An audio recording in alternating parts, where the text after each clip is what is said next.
नमस्ते बच्चों, last class में हमने साझेदारी की परिभाषा डिस्कस की थी। उससे पहले हमने एकल स्वामित्व डिस्कस किया था। आज हम साझेदारी से क्या क्या फ़ायदे होते हैं, जब एक से ज़्यादा लोग मिलकर बिजनेस करते हैं तो उससे क्या क्या बेनिफिट्स होते हैं वो लिखेंगे। तो अपना रजिस्टर में हेडिंग डाल लीजिए, आज की डेट डालकर साझेदारी के लाभ। और मैंने आपके लिए नोट्स इसलिए बनाए हैं क्योंकि शुरू में अभी पहले बिजनेस स्टडीज़ में हमें मालूम नहीं है ना कैसे लिखा जाता है एग्ज़ाम में, तो इसलिए साथ साथ नोट करते जाइए और इसी तरीके से आपको एग्ज़ाम में लिखना है। बाद में ग्रेजुअली फिर हम उसको चेंज कर लेंगे। सबसे पहला, जैसे कि एकल स्वामित्व में भी था, बहुत सारे पॉइंट्स जो एकल स्वामित्व में भी थे वो हम यहाँ पर भी पढ़ेंगे। और कुछ चीज़ें जो एकल स्वामित्व की कमियाँ थी, उन कमियों को दूर करने के लिए साझेदारी आई थी, इसलिए वो पॉइंट्स यहाँ आएंगे। तो सबसे पहला पॉइंट साझेदारी के लाभ में सरल स्थापना। धीरे धीरे वीडियो को पॉज कर करके साथ साथ लिखते जाइएगा। ये मत सोचिएगा कि वीडियो में इतना तेज़ जा रहे हैं तो हम कैसे कंप्लीट करेंगे, तो वीडियो को पॉज करना। पहला है सरल स्थापना। एकल स्वामित्व की तरह ही साझेदारी की स्थापना भी सरल होती है। क्यों होती है सरल? क्योंकि इसको स्थापित करने के लिए किसी विशेष कानूनी औपचारिकता की ज़रूरत नहीं होती। कोई बहुत सारे दस्तावेज जमा नहीं कराने होते, कोई ऐसी लीगल फॉर्मेलिटीज़ नहीं है। साझेदारी फर्म का रजिस्ट्रेशन कराया जा सकता है, लेकिन साझेदारी फर्म का रजिस्ट्रेशन कराना कंपलसरी नहीं है, अनिवार्य नहीं है। इसलिए जब हम चाहें हम इसकी स्थापना कर सकते हैं। इसे नोट डाउन कर लीजिए वीडियो को पॉज करके। सेकंड पॉइंट, दूसरा है सरल समापन। जैसे इसकी स्थापना आसान है, ऐसे ही इसका समापन भी आसान है। बिल्कुल सेम एक्सप्लेनेशन जो हमने यहाँ लिखा है कि एकल स्वामित्व की तरह ही साझेदारी का समापन भी सरल होता है, क्योंकि इसके लिए किसी विशेष कानूनी औपचारिकता की ज़रूरत नहीं होती। तो एज इट इज़ हमें यहाँ पर इसको कॉपी करना है। क्लियर है? तो 2 पॉइंट, सरल स्थापना, सरल समापन। थर्ड पॉइंट है संतुलित निर्णय, बैलेंस्ड डिसीजन। जब अकेला आदमी डिसीजन लेता है तो बहुत बार उसको डर भी रहता है, और बहुत बार वो डर सच्चा भी होता है कि वो डिसीजन गलत हो सकता है।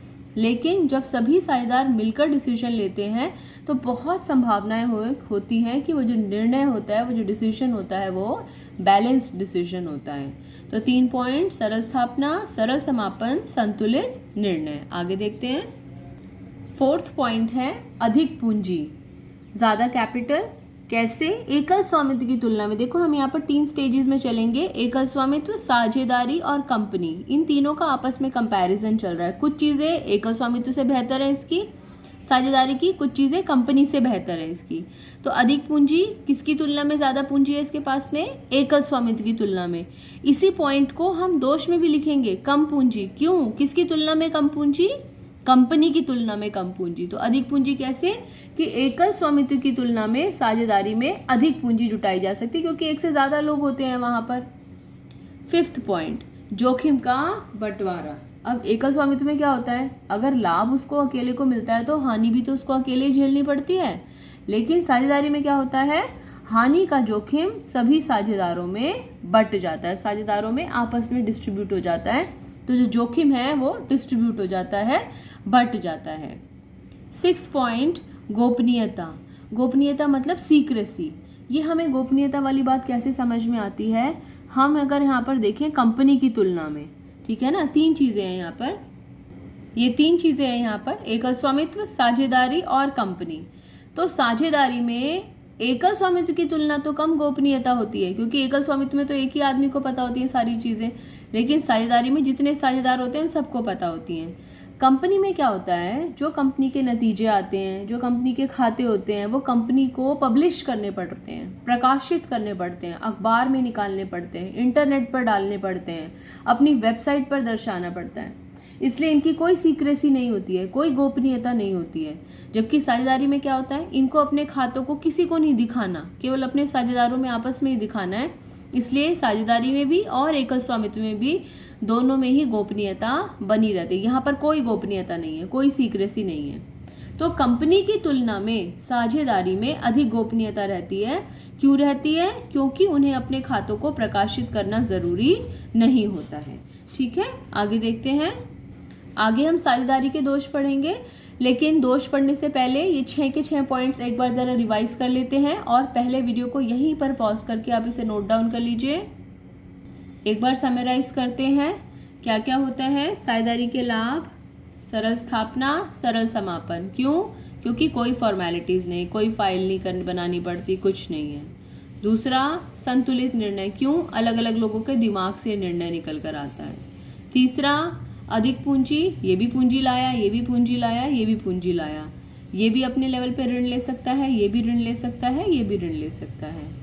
अगला, जोखिम का बंटवारा, देखो याद करने के लिए क्या करा मैंने, जोखिम को बांट दिया आपस में, तो जोखिम का बंटवारा। और गोपनीयता, क्योंकि इसके खाते जो होते हैं वो ताले में बंद हैं, इसको अपने खातों के बारे में, खातों की जानकारी किसी को भी देने की आवश्यकता नहीं है। क्लियर है? अब बात करते हैं साझेदारी में जो कमियां हैं उनके बारे में। बच्चों इसे ड्रॉ ज़रूर कर लीजिएगा, ये याद रखने में बहुत काम आता है। पेपर में कई बार ये इमेजेस ही हमारे दिमाग में आती हैं, तो इसे ड्रॉ कर लीजिएगा वीडियो को पॉज करके। फिर चलते हैं साझेदारी के दोष पर। साझेदारी की सीमाएं, अगली हेडिंग डालें, साझेदारी की सीमाएं या दोष या कमियां।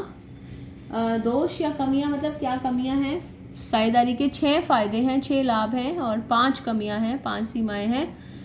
कैसे? एकल स्वामित्व की तुलना में कुछ कमियां मिलेंगी, कुछ कमियां कंपनी की तुलना में मिलेंगी।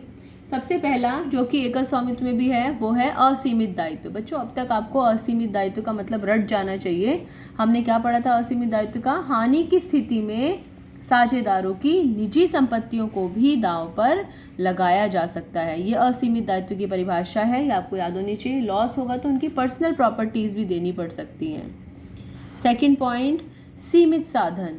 सीमित साधन कैसे? हमने भी पढ़ा था फायदे में, एकल स्वामित्व की तुलना में तो साधन ज़्यादा होते हैं, लेकिन कंपनी की तुलना में इसके साधन कम होते हैं। तो कंपनी की तुलना में साझेदारों के साधन सीमित होते हैं। और यही नहीं, वो ऋण लेने की क्षमता भी, जो ऋण लेने की कैपेसिटी जो है वो भी लिमिटेड होती है, सीमित होती है। थर्ड पॉइंट, परस्पर विरोध। आपने देखा होगा जॉइंट फैमिली होती है या फिर एक फैमिली होती है, या आप ही आपस में जब एक साथ रहते हैं तो बहुत बार कुछ बातों को लेकर मतभेद हो जाते हैं, लड़ाइयाँ हो जाती हैं।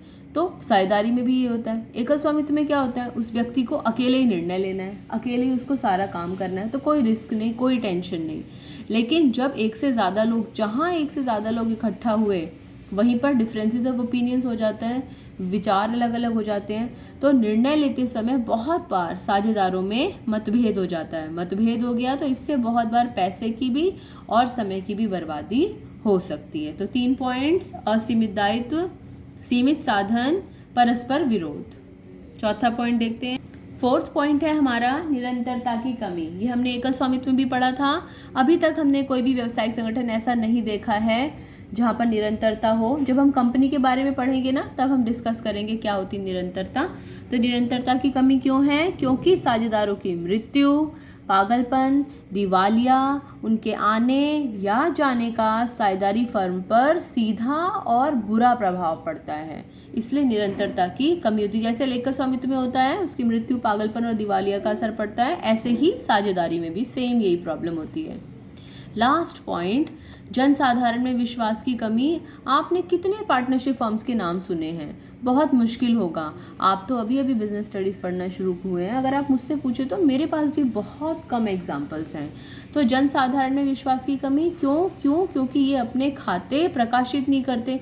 जब ये अपने खाते प्रकाशित नहीं करते तो लोगों के दिमाग में वहम रहता है कि इन लोगों को, अगर ये ऋण मांगते हैं, आम जनता से ऋण मांगते हैं, लोगों से पैसा मांगते हैं, तो वो उनको आसानी से ऋण नहीं देते, क्योंकि लोगों का इनमें बहुत ज़्यादा विश्वास नहीं होता है।